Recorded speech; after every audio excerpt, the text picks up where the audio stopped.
Hello and welcome to Wrestling and Everything Coast to Coast. This week, it's just your host, Buddy Sotelo Esquire, but we have a couple of very, very special guests, including someone that I've wanted to talk to for many years. But you know what, Casey? Since you've talked to him before tonight, I will let you introduce him and introduce yourself and Greg as well. So go ahead, Casey. Oh, geez, put me on the spot. Portland wrestling legend Lynn Denton, the Grappler. Beat me if you can. Man, I remember this guy we go way back. I mean, way back. That's pretty cool. Casey, I met you, man. You're a skinny little kid. I say, man, you'd be a good baby face. You're handsome as hell. You got the long hair. You look in shape. Remember that, man? That was cool as hell.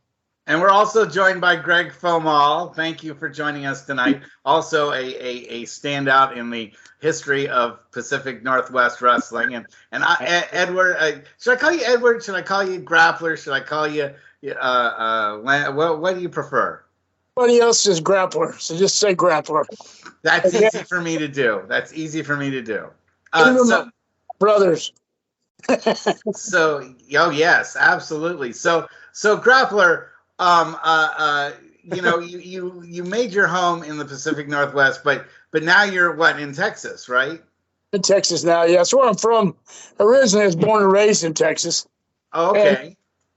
But then I wrestled all over the world. But then when I got to the Pacific Northwest, when you go there, okay, I'm telling you this truth. People they think I'm bullshitting them, but here's the deal. Don Owens, he's that old man when he's alive.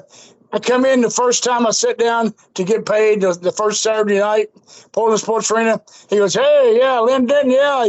He said, Bob Geigel said you're a hell of a booker, and Harley Race give you a hell of a, some reputation too. Said you hell of a comment and backed you up, brother. He goes, said you could draw some money for us. He goes, but let me tell you something.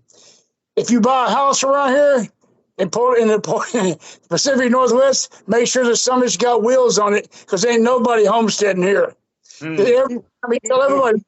But you know what? How many guys came there? Even me. I came here and fell in love with the place and stayed every time. Well, and you became a real name in the Pacific Northwest. You really became a standout, even in a federation that had a lot of top name professionals. You were one of the stars. Well, I appreciate that. Absolutely. Well, it was when I went into the Pacific Northwest. That's when Vince was just starting to take over. Place are starting to roll, and they hired Rip Oliver was the boss. Okay, and so Rip called me. I think I was wrestling in Texas for the Von Erichs. Pretty sure. And he said, hey, they need a booker here. He said, I've been running things. He goes, I recommend you to Don. And like I said, Geigel did. And I booked for Harley Race and Geigel in Kansas City and all that. So he said, hey, you be the guy to step in and take the job. And so I went in there. And when I went in, we were fighting a whole lot of stuff. But like you said, there was a lot of stars there. I tried to put it all together. And we had some great houses and some really good times there. That's wonderful. So tell me how you got started in professional wrestling from your very beginning. How did you watch a lot of it as a kid, or did your parents take you, or? No, my dream in life was to be a pro baseball player. And, I was pretty good at it. And I got scouted. I actually had a chance to go, if I look back at it now, what an idiot I was. I had a chance to go to college to play ball on a scholarship and everything.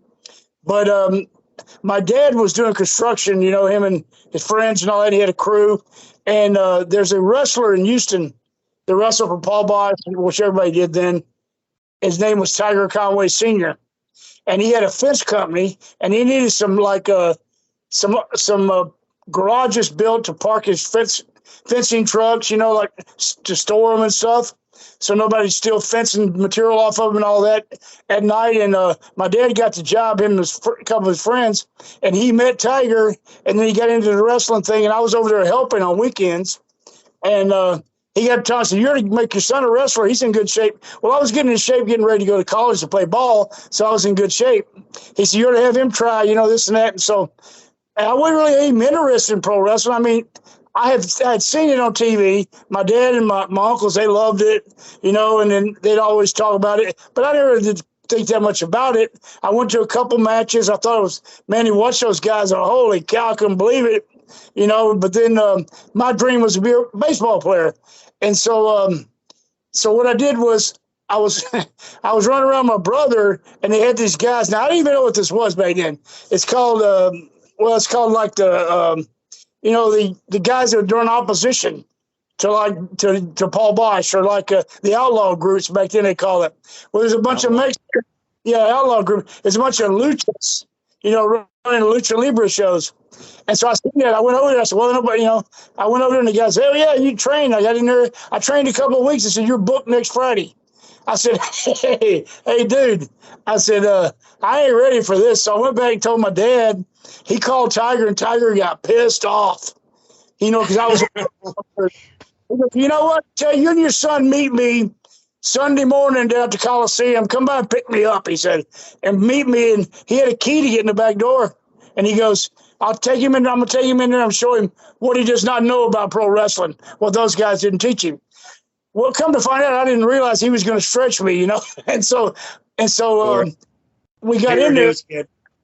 Huh? Pay your dues, kid. So I got in there, Casey, and he goes, but I was in such good shape. He was older. He couldn't blow me up. And so he kept trying. He couldn't stretch me. And so finally he got disgusted.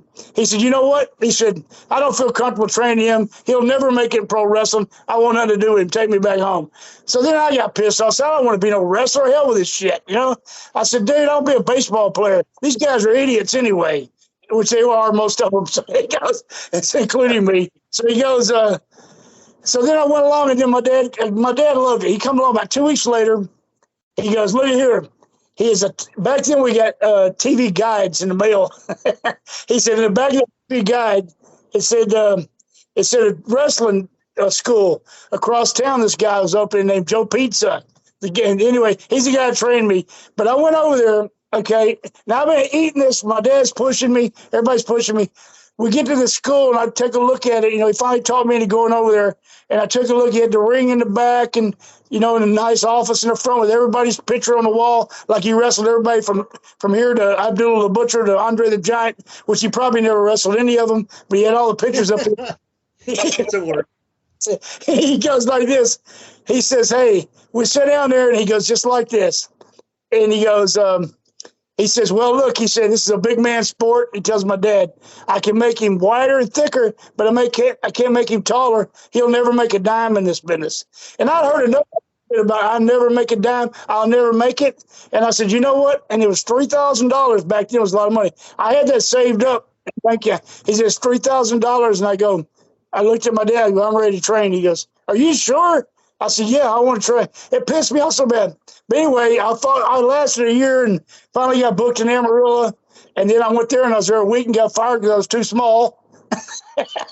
And they sent me over to Bill Watts, where he was taking anybody because he stole the other territory from Leroy McGirt, and he needed talent. And I got bigger. I got on the roids. I did a whole shot, and I got bigger and thicker and went up. And if you read my book, if you ever read about that part of my book, that's a true story. When I came to the Superdome, I got the phone. On the phone, called Joe. I said, hey, Joe, this is Lenny. I hadn't talked to him in 6 months. I said, this is Lenny. I go, the Grappler. I said, yes, I know who you are. He goes, yeah. I said, you were right about one thing. I said, I'll never make a dime in the pro wrestling business, but I'll make hundreds of thousands of dollars, asshole. I just made an event in the Superdome. Nice. Asshole. Do you have any questions for the Grappler? What's that? I was asking Greg if he had some questions for you. Uh-oh, your audio is off. Got to take yourself off mute. I wrestled a guy named Solid Mackney one time, Greg. He couldn't talk either. He's from Canada, though. Yeah, on mute for it's showing you're still on mute here. Let's see. He started talking, didn't hear him, right? I can't hear you, Greg. Casey. Oh, we lost him for a second. Well, There he is. in the meantime, I'd like to ask you, Grappler, first of all, how did you come up? What made you decide on both the name and wearing a mask? What were your decisions to do that? And the loaded boot. Here's how I did that, okay? And I used to go to the ring when I was younger. I was so damn handsome, I'd try to get to the ring, and the girls would be trying to tear my shit off and trying to get an autograph and trying to touch me, try to hug my neck and all that shit. And then I'd get in the ring, and they'd take their bras off and throw them in the ring, and they'd take their panties off. I'm bullshitting. That never happened. You're the Fantastics. Here's the true story, okay? Now you want the true story? Okay. The true story is, look at me, okay? I have the face, I got a plain face like a book salesman, okay? I could talk my ass off. I could take all the bumps. I had a good mind on how to call matches and all that, but I wasn't ugly enough to scare nobody, and I wasn't good looking enough to draw any money and the girls to the matches, you know? And so I really couldn't do nothing. But when they put that mask on me, they put that loaded boot on me, made me a mean looking character, it all clicked. Thank the good Lord, man. Took off from there. That's what I mean.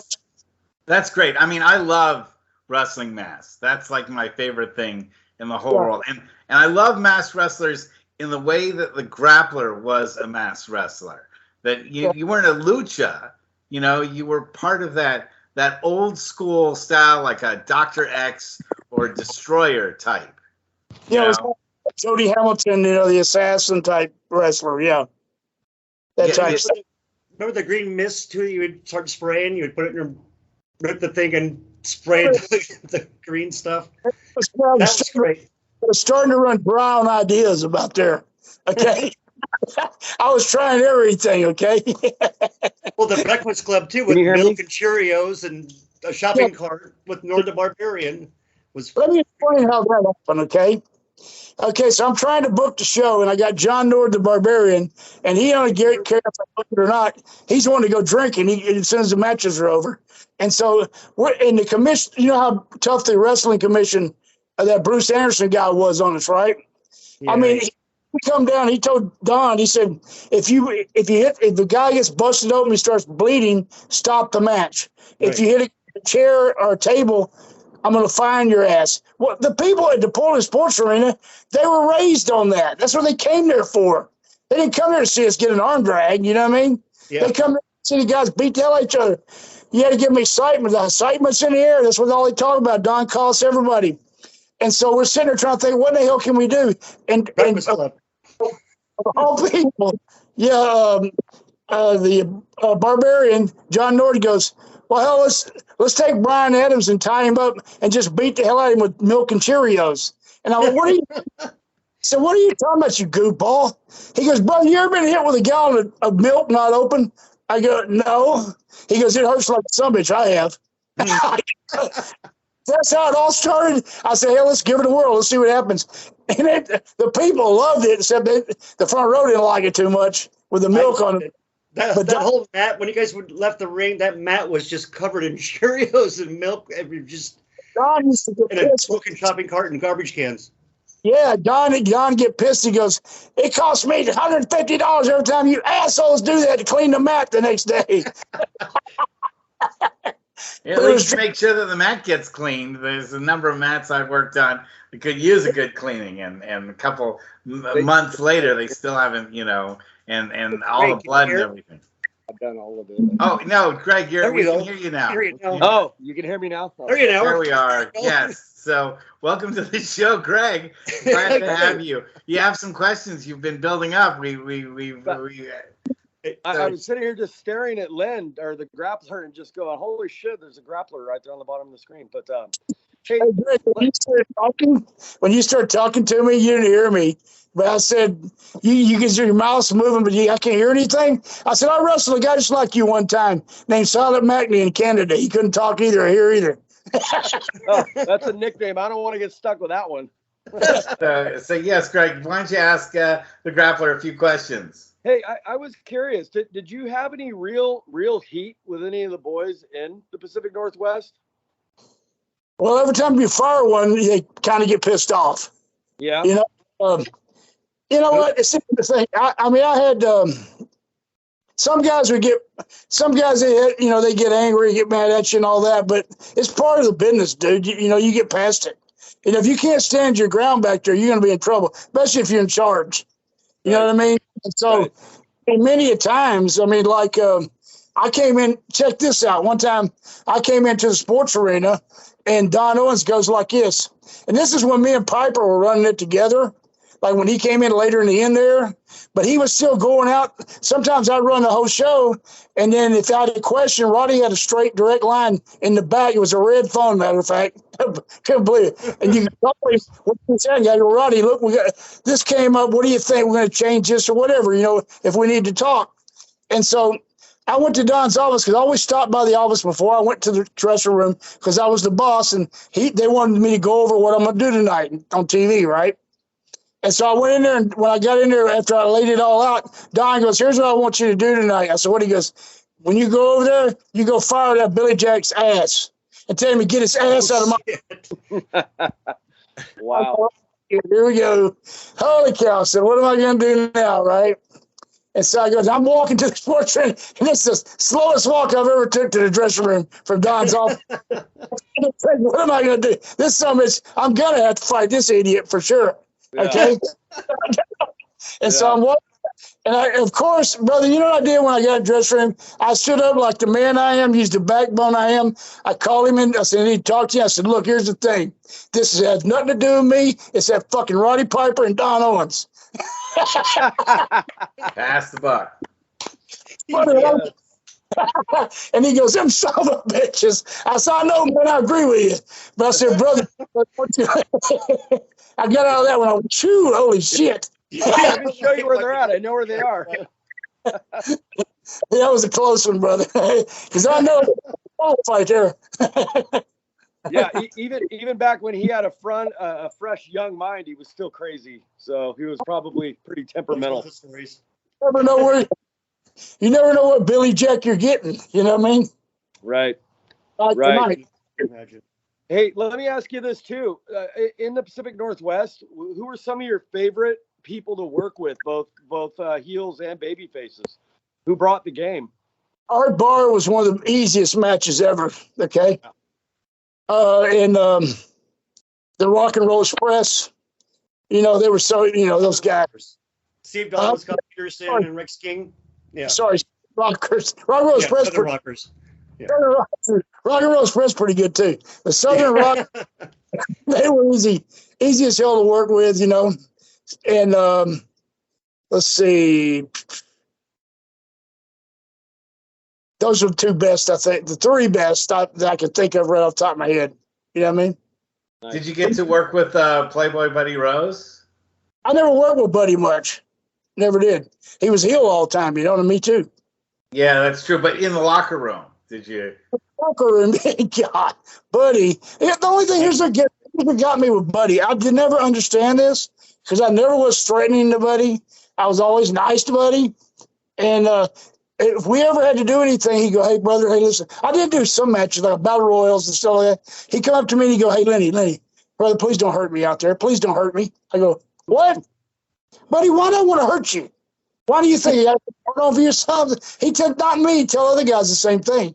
Like the Cuban Assassin, Dave. He was one of the best, easiest to work with, too. I didn't think of him. Dave was probably the easiest ever to work with. Easy, man. And he was Top Gun for a while. And Top Gun, the Cuban Assassin. Yeah. I still talk to him on Facebook once in a while. Yeah, I just talked to him today, actually. If he didn't hear me on here, he'd probably be pissed. I'll send him the link of this interview. He'd be like, why was I involved? Oh, we can have the Cuban Assassin on sometime. I'd love to have him on. So tell him, you know, come to our show. We're always open. He will, but he's a good one. Yeah. He got all kinds of stories. Golly. Well, I wanted to ask you also, you were on, in my opinion, one of the greatest wrestling cards of all time, and that was the Dallas, the one in the Dallas arena where Kerry Von Erich won the title against Ric Flair. And weren't you part of the tag team, the Grapplers, up against the Rock? I think it was the Rock and Roll Express, right? We're talking like '84 here. You know what? I don't remember being. Maybe so. Yeah, I believe so. Yeah. Yeah, and I wanted to ask what that was like. I mean, what was it like to be in world class in the Dallas Sportatorium? And Especially the stadium sold out like that too. That's crazy. Whereas the Sportatorium was kind of like the sports arena. You know what I mean? It had all those old memories just like that, but then now we went to Dallas Stadium, that's a different world, And the last time I was in Dallas Stadium, so I think it's the last show they ran there. They have the ring on the 40-yard line, right, the football field, and they got all the seats around there, and they got people up in the bleachers all over, right? And so you got 60 yards to the other end zone, and so it was John Nord, who was a barbarian working in as against Kevin Von Erich in a lumberjack match. Okay, so I was one of the not a lumberjack. They had a regular match, and so returning for the title next Monday or something. Anyway, they had a pull apart is what it was. They said they're going to get into it, start fighting on the floor, and knock the referee down. The other referee goes out. They're going to knock him down. Then the guys start going out trying to pull them apart. Fighting, trying to get something going. And so I was the first guy out, to pull them apart. And that John Nord, we're good friends, but he was setting for me. I come running, and he turned around. Now you got to think he's 6'5", 290 pounds, right? Oh, it's huge. Huge. So I come around, just like I got to him, he turned around, kicked me right in the sternum, knocked the wind out of me. Wow. I was laughing, right? And I go, oh, and I got up, man, and everybody's pulling him apart, and Johnny had his back to me, and, man, I took off, and I hit hard as I could with an elbow behind the head. And knocked me about 2 steps forward. He turned around and he goes, "You don't ever effing hit me like that." And he started chasing me. And I started running toward the other end zone. Brother, I look up on the Jumbotron, he's catching me. Okay? He was mad. Yeah, he tried to be in the end zone and hit me 3 or 4 times, real good one, said, "Don't ever hit me that hard again." And it's a wonder we didn't get fired over that bullshit. I swear. Nobody's seen it. Nobody's seen it. There you go. But yeah, just on the Jumbotron, that's all. Right. But we got back to the back. Brody was the booker, and Brody chewed our ass out. I thought we were going to have a get ass woman from him over it, but he let it go. He said, "You're lucky Fritz didn't see it. Both you guys got your walking papers." Yeah, right. What was it like to work Did for he say Brody? huss to you? Yeah. They didn't have to, "Please quit hitting me, Johnny." So what was it like to work for Brody? Frank was, what was weird? It's like this. If he respected you, it was cool. He did this, okay? One time I went in, I got to wrestle him, and he's booking. And I know I'm on my way out, and I'm looking at him. I know I got to do a job at Sports Arena in Dallas. And so when he comes in, I know he's going to chop me, give me the big boot, all that stiff shit. So I said, you know what? When he come in and rang the bell, I just charged him. Backed him in the corner. I hit him like 3 or 4 times, good ones in the chest like he does. And he spun me around, nailed me 2 or 3 chops, and he said, "Block it," nail me. I did. He said, and he got a headlock, took me over. And he started wrestling a match like I would do with Steve Dahl. He's hit me, dropped down. He went ahead and had a match for like 8 to 10 minutes. We're doing high spots and all kinds of shit. It wasn't even a Brody match on TV. And then he went into the Brody, right? Give me the big boot and dropped the leg. When we got to the back, he said, "The reason I did that, kid, because you stood up for yourself. All these chicken shits always just let me beat the hell out of them." That's what he told me. And then I was getting ready to go. He said, "I'm going to have to, pretty soon you're going to have to leave, give you a notice." I said, "I know, Frank. I know I've been here too long. I've been here for almost a year." So he goes, "You're working with Kevin tonight, Kevin Von Erich." And I said, "Well, how you want me to take it?" He goes, he said, "Let me guess, he's going to use the claw on me." I said, yeah, go do the job. So I went out there, but he told me before I went out, he said, "You got to get some juice." I said, "Okay." He said, "But if you get it good, I might be able to get you a few more weeks." And I went out there, I went to the bone, dude. I was just pumping, right? And I couldn't get it to stop, Casey. So I want to go. I don't want to get started up. I want to go drinking with the boys, And I'm in the shower like that, trying to hold my head. I got ice on it, all that, trying to get it to stop. The shower curtain slings open. It's Brody. He goes, "Good job, brother. I got you 6 more weeks." Because you got good juice. That's where Brody was like that. He was one of the boys. He's hard. Oh, yeah. You got to know that big stomach, Joe. I remember I was in Hawaii with him, and he goes, I said, let's go get a guy. We were walking down the dock by the water with all the boats where we were in Maui.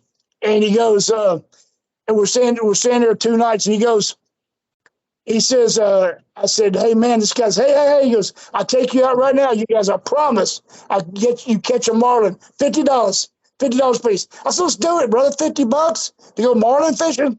He goes, no, we're going back to the room to do some squats. We're back to the room to 500 free squats. Oh, Jesus. I swear, that's Brody right there. Okay? Wow. I believe it. Wow. So, Yeah. Fishing or squats? Tell me about some of the title runs that you've had, and what, in your opinion, was your favorite title run? Well, This one right here. that one there was the one I held more than any. Yeah. Hey, guys, got it. And I had the North American title was the first one that was major that I had. I was proud of that. And that one he's holding there probably is number one. But one that was number one in my heart too, which didn't mean anything to anybody, was in Texas. Because they had the world belt, the world tag team belts under the Von Erichs, and they had the Texas belt, which meant nothing. Texas belt, yeah. But I'm from Texas. When they gave me the Texas belt, I took it home and showed my dad, look at here, I'm the Texas champion now. That's awesome. I was all proud of it. Who did you beat for the Texas title? It was, I see his face right now. It's I just talked to him the other day. Adonis. Not Adonis, Adidas. Oh, Brian Adidas. Brian Adidas. Oh, wow. Yeah. Nice. Adidas, yeah. I haven't heard that name in a long time. Yeah, no, man. Brian still looks good too. Like, you work, dude. I seen him at a signing the other day. I was like, holy shit, kid. Give me some. I'm friends with him on Facebook, actually. Yeah, we had a signing supposed to do in September. The guy at my part fell through. I don't know if Brian's still doing it or not, but talking it over. I don't know if they're going to do it or not. We'll see. I got some stuff coming up next month. That gathering. I'm at that gathering in Charlotte. Oh. And yeah, I'll be there. And then the next week, they're having some kind of thing in Raleigh. I guess they're gonna form some kind of museum for Andre the Giant out where on his farm where he used to live out there between Raleigh and Charlotte. Nice. But they're doing to build money up to get things started. The guy's real wealthy. It's getting it started. He bought a bunch of stuff for me, some tights and masks and stuff like that for the museum already. Oh, that's cool. Yeah. And you have an eBay site where you sell gimmicks, right? Right now I got it on pause. They can go on pause because I'm having a little problem, just some difficulties in Tennessee. But anyway, I mean, you had like masks and obviously your book and whatnot. Well, you also had part of Piper's Pit for sale at one point a few years ago. I remember that with some memorabilia tacked to it. Yeah. My thought was I was talking to you a little bit about it back then, and I wanted to buy it for Casey so he could stick it in his bedroom so he could stare at it all day. Just mark out all day long. How'd you wind up with a piece of Piper's Absolutely. Pit? How did you wind up with a piece of Piper's Pit? I don't know what you mean, how to get a piece of Piper's Pit. I don't know what you mean. Oh, I thought you had a piece of the Piper's Pit background that you were. Oh, you're talking about. Yeah, well, what we had was when me and him was doing stand up. He had a backdrop made, a heavier than hell thing, made, and he spent about $600 on it or something. Anyway, it was just to be behind him while he was doing his stand up, and I used it too. But when he died, his wife didn't want it, and hell, we thought we couldn't even sell it. I didn't want to sell it. I left it with somebody. A friend of mine was trying to sell it, but I don't know what happened to it. Yes. Get that for Casey and put it in his bedroom. Because Greg saw it. He brought that up in the last Portland wrestling thing that we did, and you mentioned that. And I didn't even know about that. Now you did a fair number of tag team wrestling too, also with your your other partner, the Grappler, too. Who was the other partner that you had? Tony Anthony. Tony Anthony. Did you prefer doing single stuff in the end or tag teaming? What was your?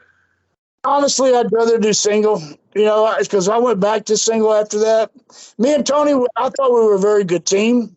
We gelled real easy together. As a matter of fact, I swear, we went and did a signing, it's been about a month and a half ago, and in Dyersburg, Tennessee.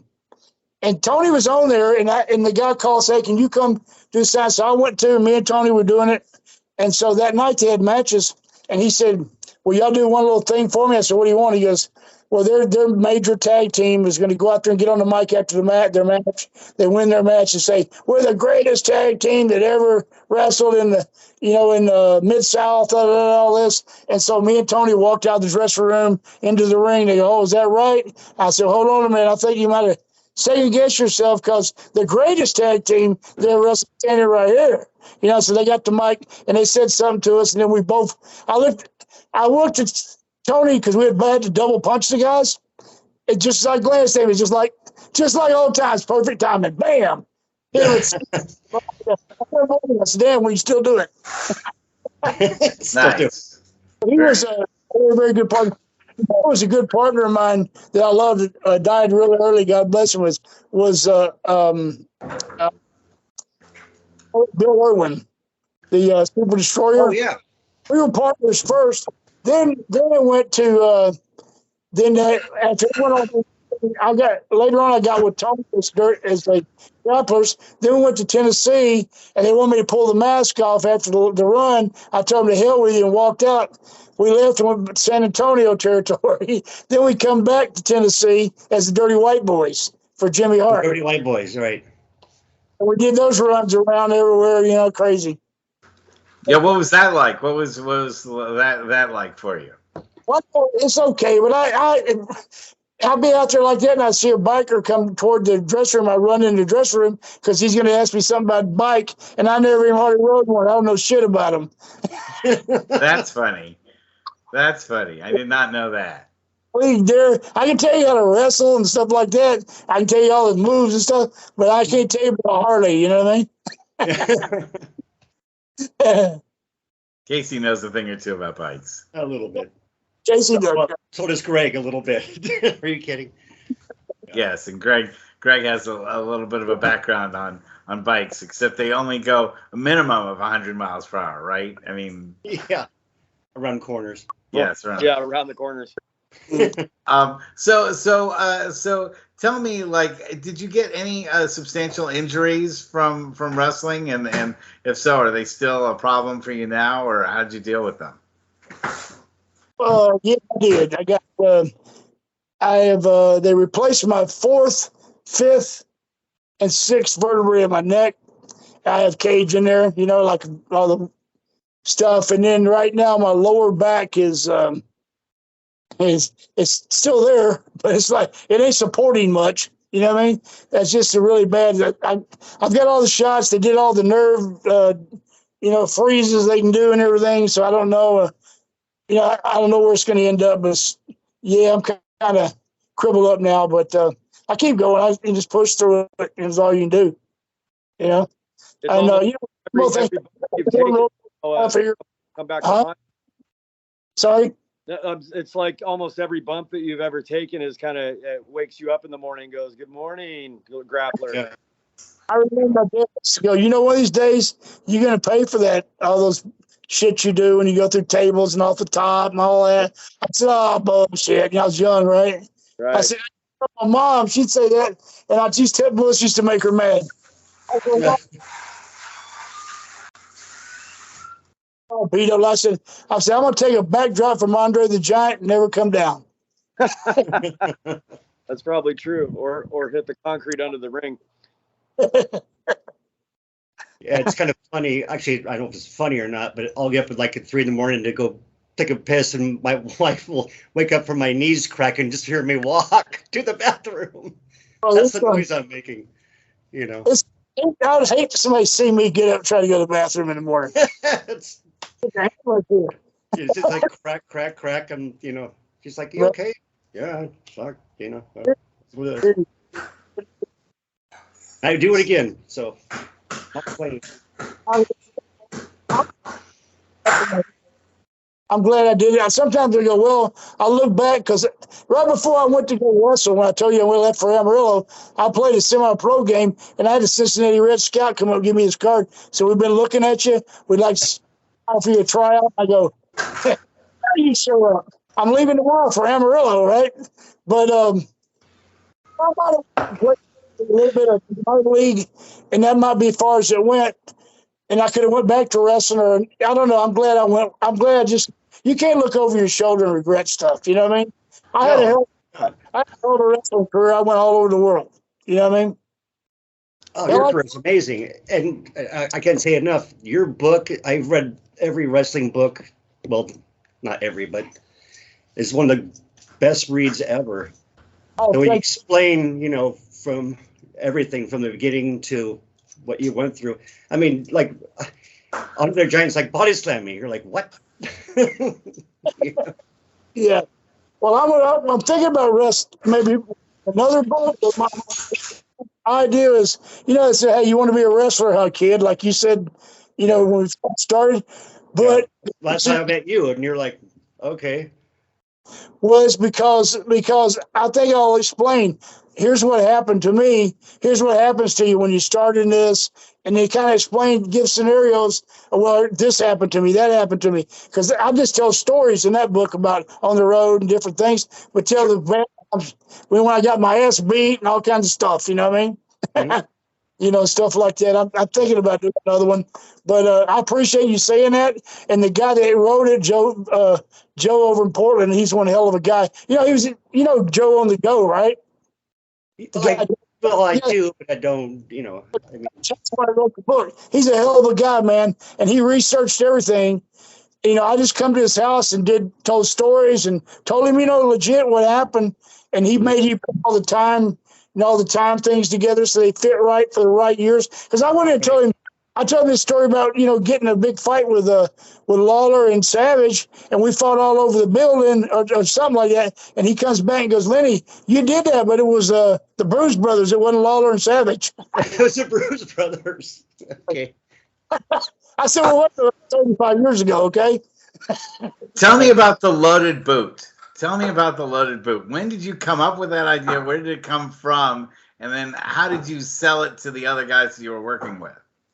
Well, no, when I switched, like I said, I could wrestle the part and all, but I didn't look scary or I wasn't good looking enough. So when I got the characters, when I went into Louisiana, Bill Watts came up with that idea, but he had already used Dr. X for that idea. When I was a rookie, I remember Dr. X coming into the territory in Louisiana. He had a loaded boot and he had the mask, but he didn't last very long. That's what Watts was leaning on. And, we just, I came in there and said, hey, I wrestled first without the loaded boot. I wrestled as a grappler. And I was beating guys and using regular wrestling holds and all that.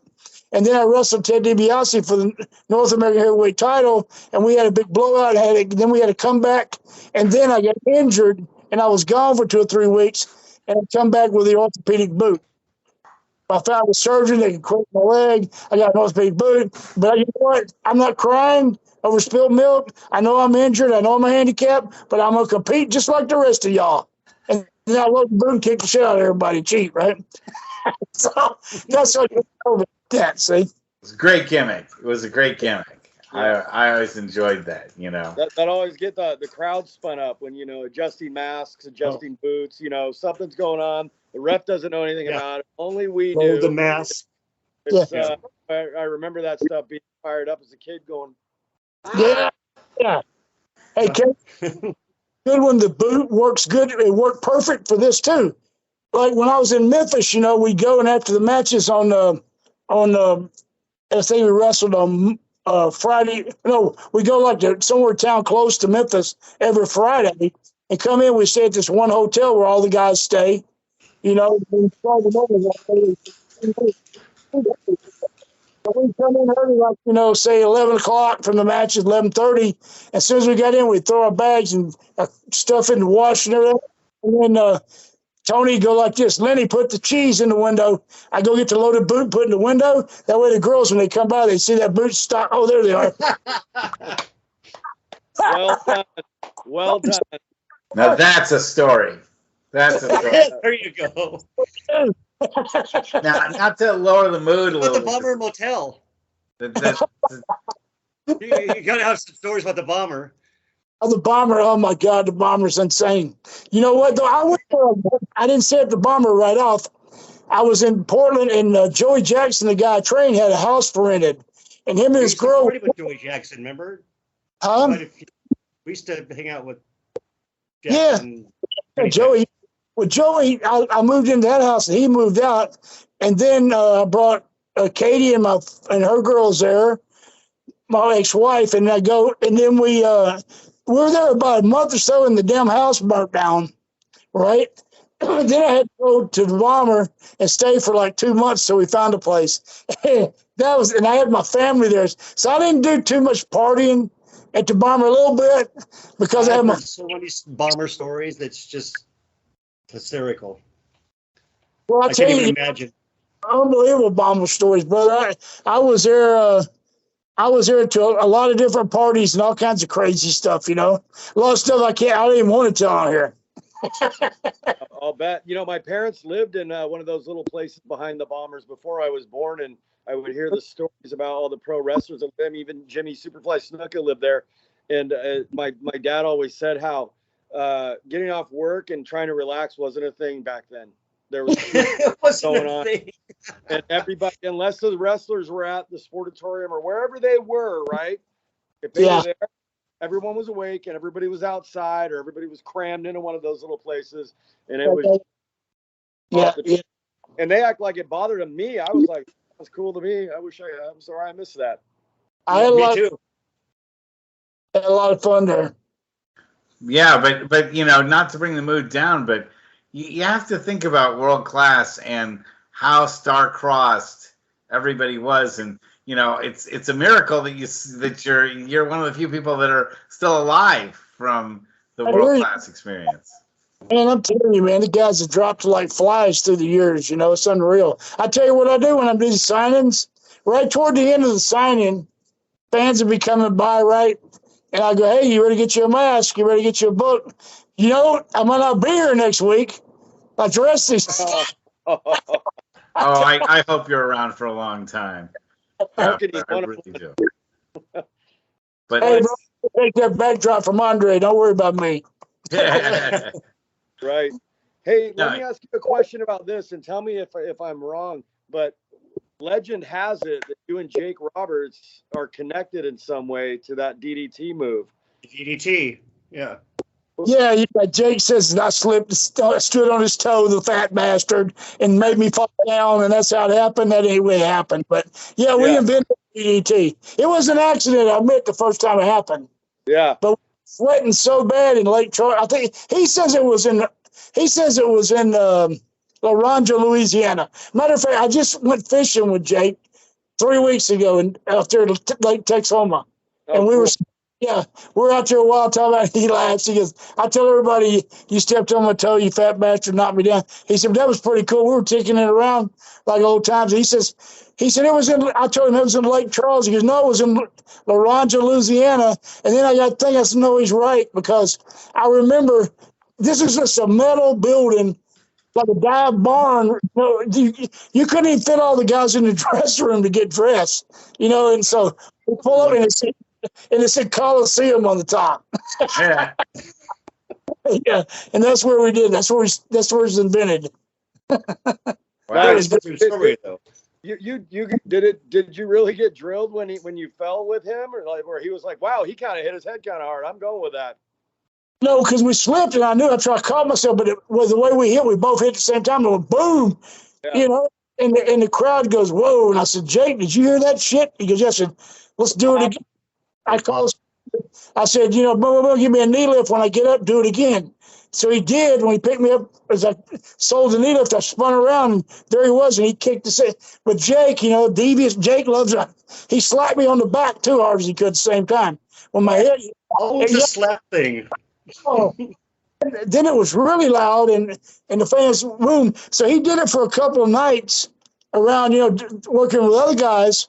And then when we got to TV, I said, Jake, you need to save that for a finish, dude. And that's what he did. He quit using it for a high spot, I'd save it for a finish. And then use it for finish, right? He didn't have a name. He gave it that name later, Yeah. Yeah. Because he read it in the paper what DDT meant, and he's like, that's the perfect name. And Sure. Yeah. As great a character as you were, how come the WWF or WWE wasn't interested in bringing you on board? Well, what happened was I was in Portland, right, and I had my family, and the girls were getting bigger, and I'd never had that before. Like I had a wife before, but we were divorced, and so I'd already been to business close to 15 years. I'd already been to Japan, Germany, Hawaii, you name it, all over the world, and I'd been on top and on bottom, and I said, I know the guys are doing good, and then Piper, I was getting ready to leave and go back to Texas because Don was closing up, and he says, Lenny, he said, I want to open a small business, and he said, you're the only guy I would trust for my money to do that. He said, so anyway, I got into the transmission shop thing, and we bought that place. And so whenever Don finally got taken over, there's your business card. the Pit Stop Transmission Center. And then once it was taken over, I got a call from Michael Hayes twice trying to hire me. Lenny, get over here, because I know Michael real good, man. We're way back. He said, get over and get advantage, takes advantage of some of these payouts. He said, Vince is paying out his ass, man. And I go, my brother, I gave my word to Roddy I'd make this place go, and I can't plus I want to stay. I knew if I went to WWE, sure as hell I'd lose my other wife, and I still wouldn't see that family grow up. I decided, you know what, I'm going to try to get out of here with a little something, not like the other guys that they go do their run and they're done, they're broke, and they ain't got no wife and they're on their own welfare. I'm going to try to have something left when I get out of this bullshit. You know what I mean? So that's why I didn't go. Yeah, I went back and started later for WCW. I was going to say, you did the Goldberg thing in WCW and stuff, and I see you on TV all the time. I don't know what happened there, but I went there and they said, okay, you got to have a try. He wanted you, he said, too, right? In the back? No, what happened was, I don't know what all. Here's the thing. I went there and I wrestled for probably close to 4 or 5 weeks. And the second week I was ready, they said, you need to have a tryout match. And I started laughing. I said, well. Yeah, tryout. You're like, really? I was in the business before you were even in high school, and I got to try out again. He goes, that's just what we got to do, So I said, okay. And I said, who am I working with? He said, you're working with Eddie Guerrero. I went, thank you, God. I knew I had it with Eddie. And we went out there, we blew him away, me and Eddie, right? And so when I come back the next night, Bischoff said, hey, how about a 2-year contract, $150,000 a year, 10 days a month, you can keep your shop. I said, get the contract written up. All right, we'll have it soon. I said, okay. I think Piper got to him because after that, they wouldn't even talk to me, wouldn't talk. I kept trying to get their attention, they wouldn't talk. I mean, what the hell's going on, man? Where's the contract? And so we worked in Orlando at the big studio where they do all those TVs for all over the country. Yes, I was there, and I seen Terry Taylor, and he was in the office. I said, Terry, come here. You tell Bishop to get it off the shitter and get something done with this thing or I'm gone. I said, I'm tired of it. I got a family I'm dealing with. And I said, I got stuff I need to do. I said, I ain't gonna sit here and wonder. And they sent me my check, and that was the last booking sheet I seen. But I think Piper got to him. He didn't want me to leave the shop by itself. I think that's what happened. I'm not sure. I don't know. I just remember you and Goldberg working together, and I was like, holy shit. Well, see, what happened was they had me in an off-TV match, Casey, with a big black guy, and I was over there talking to him about what we're going to do on the off-TV match. Like that seemed right because, they were supposed to save it after I signed the contract and all that. And he goes, then all of a sudden, Jimmy Hart and a bunch of them come in and say, Lenny, we need to talk to you down the hall. And I went down the hall, and I knew what was coming when they said that. And so when I opened the door, there's Goldberg sitting in a chair. Hey, how you doing? Good. He says, so listen, they want to see if you work with him and put him over. I said, no problem. And he goes, well, listen, when I come with that spear, I come pretty stiff, brother. And he nailed you. Yeah, he did. And I said, well, I remember you telling me about that. You're like, holy shit, he fucking drilled me. You just make sure above the waist, not the face. Because if you do, they come in pairs, all right? Don't be taking. I got you. But when he come with that spear, brother, I know what them little defensive guys feel like when them big fullbacks run over their ass. You know what I mean? He knocked the hell out of me with it. It was okay though. I've been hit like that many times before. But his suplex, he held me forever and then flipped me. It was no big deal. You know what I mean? Yeah, the jackhammer. Yeah. Yeah, it's on YouTube. Oh, I know. Of course, everybody sees that match. They never see the ones I'll go over. Right. They can put that. Yeah. Right. Yeah, everybody here's seen him though. YouTube with what's the guy was the top babyface in WWE? White guy and Shawn Michaels. Yeah. Shawn Michaels. There's one on YouTube when he was in Louisiana. He's just learning, right? I kicked the shit out of him, slammed him, put my foot on him, and posed the camera with double arm and 1, 2, 3. That should be framed. Absolutely. So Elvis right now. I'm gonna kill that grappler's ass one day. Right. Since this is my show, I have one thing I wanted to admit to you, Grappler, and that is when I was in high school, I wrote a role-playing wrestling game with dice and charts and stuff like that. And one of the top wrestlers that I had was the name The Grappler. You're my man. My man. So you've always had a place in my heart as the eternal champion, and as someone who's been a big fan of yours the entire time. It makes me so glad to be able to geek out and hear your stories and find out about the person behind the mask. Thank you so much. I do appreciate it. Believe me, I do. So it's on your bucket list to talk to him. It really has been, actually, and I really want to thank you. You haven't disappointed at all. But I want to give you enough time to talk about your online business and how our fans can get a hold of you and connect with you if they wish to do so.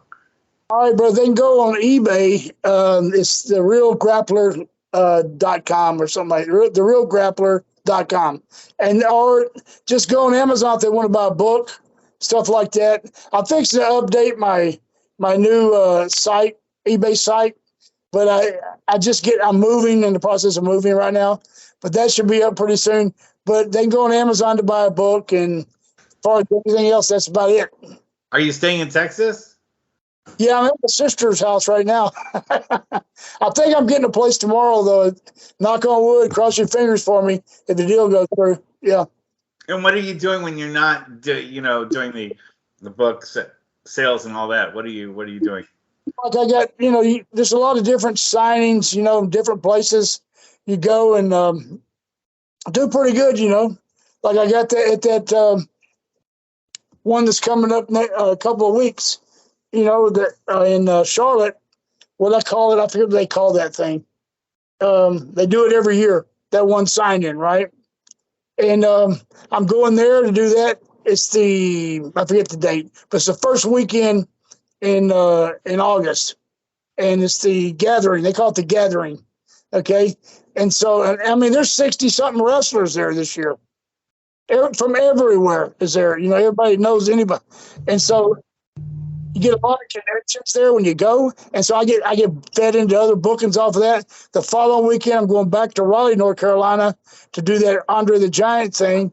And then the end of the month in August, I'm going to Cauliflower Alley. You get all kinds of connections there for bookings. I got a couple of things in September, so stuff like that comes up, and you just go do good selling stuff, and they pay you some, take care of your airfare. It works out pretty good, And I've been trying. One thing I've been trying to do, but I don't have the strong enough brand like Piper did. When Roddy was here, we were doing stand up show. It's stand up stories. Like it ain't. It's fun. Some of them are funny as hell, But it's like, you tell road stories and all that, and it gets over good with the people. I opened up twice for Mick Foley. I opened up twice for Jake and big shows, and I opened for Roddy a couple times. But it's I tried to continue, but right before Roddy died, we were going to do it together. Because, see, Roddy went on the road trying to do it, and he hired comedians to open up for him. Well, the comedians would blow him away. So when he got up, he's anticlimactic because they're funny. They know what they're doing. We're not comedians. Right. They said, he was doing it. It was pretty funny. Like, just listening to him talk, he had an audience. Yeah, so they said, well, so then they figured out, well, let's get Lenny to do it. That way he can lead you into, because, Roddy's a big superstar and build you up and lead it into you. Then, Roddy, you take it for the main event, right? And so they got me rehearsing. I went to Harvey's Comedy Club. I must have been on stage 60 times. I'd open up like 5 or 10 minutes before the comedians come up, and then they would all, sit and critique what I did and help me. So they were grooming me for the road. And when Roddy called finally, says, he asked Barry Colin, the guy that owns Harvey's Comedy Club, we call him Coach. And Coach goes, he said, Lenny's ready, brother. He's ready to go. Roddy called me at home. I got home that night. Said, you ready to go? He said, okay, I'm going to get all the Vince, everybody, and try to get this thing booked around the country. And then that night he died. That night he died, passed away. Really? So that's where stand-up went, because I don't have the brand to get it booked just on the Grappler's name. In these comedy clubs, because they go, if I was Roddy Piper, everybody, they know he's WWE, had all that brand behind him. Well, they go, yeah, the Grappler, we heard of him. I think my daddy watched him wrestle, that kind of shit. So they don't sell tickets, you know what I mean? And so 3 of us would be there if you announce something. I know what y'all wouldn't buy nothing.